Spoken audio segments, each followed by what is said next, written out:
지난 10월 31일 전 세계가 기후위기 대응 방안을 논의하는 26차 유엔 기후변화협약 당사국 총회가 영국의 글래스고에서 개최되었습니다. 이번 COP26은 2015년 파리협정 이후에 가장 중요한 회의입니다. 파리협정에서 채택된 신기후 체제가 시작되고 나서 열리는 첫 번째 회의이기 때문입니다. 이 회의에서 각국은 지구 평균 온도 상승을 1.5도로 막기 위한 2030년 NDC를 발표하게 됩니다. 그럼 지난 6년간 한국 정부는 무엇을 했으며 이번 COP26에 어떻게 참여하고 있을까요? 안타깝게도 지난 6년 사이 한국은 기후악당이라는 국제사회의 비판을 받은 바 있습니다. 한국은 전 세계에서 9번째로 온실가스 배출량이 많습니다. 2015년 파리협정 이후에도 온실가스 배출이 꾸준히 늘어나는 국가로 한국이 갖는 책임과 역할은 막중합니다. 그러나 기후위기에 적극 대응하겠다는 말만 앞세웠지 이런저런 핑계로 책임을 회피하는 데만 열중해 왔습니다.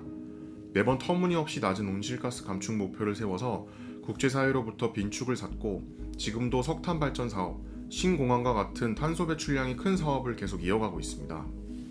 한국은 이번 COP26이 열리기 바로 직전에 2030년 NDC를 새롭게 확정 지었습니다. 그러나 여기서 제시된 2018년 대비 40%라는 감축 목표는 정말 한국 정부가 기후위기를 제대로 직시하고 있는지 의문이 들게 합니다. 올해 초에 유엔으로부터 한번 퇴짜를 맞은 적이 있었는데도 여전히 터무니없는 목표를 세웠고 이걸 가지고 COP26에 참여한 겁니다. 감축량은 40%라는 숫자를 맞추는 데 들어간 꼼수를 빼면 실질적으로 고작 30%대에 그칩니다. 온실가스를 2010년 대비 최소 45% 이상 줄여야 한다는 UN IPCC의 권고, 50에서 70%를 줄여야 한다는 시민사회, 청년, 청소년의 요구에는 턱없이 부족합니다. 목표를 제대로 달성하기 위한 방안도 밝히지 않고 있습니다. 언제 석탄화력을 중단할지, 언제 내연기관차를 금지할지 등 가장 효과적인 온실가스 감축 수단에 대해서는 굉장히 미온적입니다. 또한 이렇게 중요한 목표와 정책을 논하는 과정에서 기후위기의 피해를 가장 먼저, 가장 많이 받는 당사자들은 철저히 배제시킨 채 졸속적이고 비민주적인 공론화 과정을 거치기도 했습니다.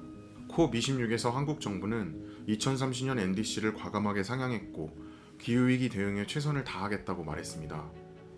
그러나 기후위기를 막는 것이 불가능한 감축 목표와 방법을 두고 최선을 다하겠다는 건 단지 수사에 불과합니다.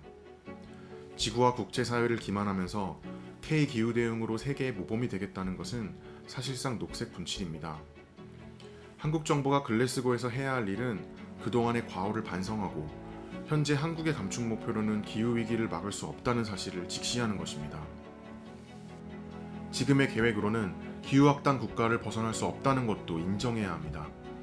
더 이상 꼼수가 아니라 기후위기에 취약한 시민들과 생명들을 지킬 수 있는 구체적인 변화를 지금 당장 만들어가야 합니다.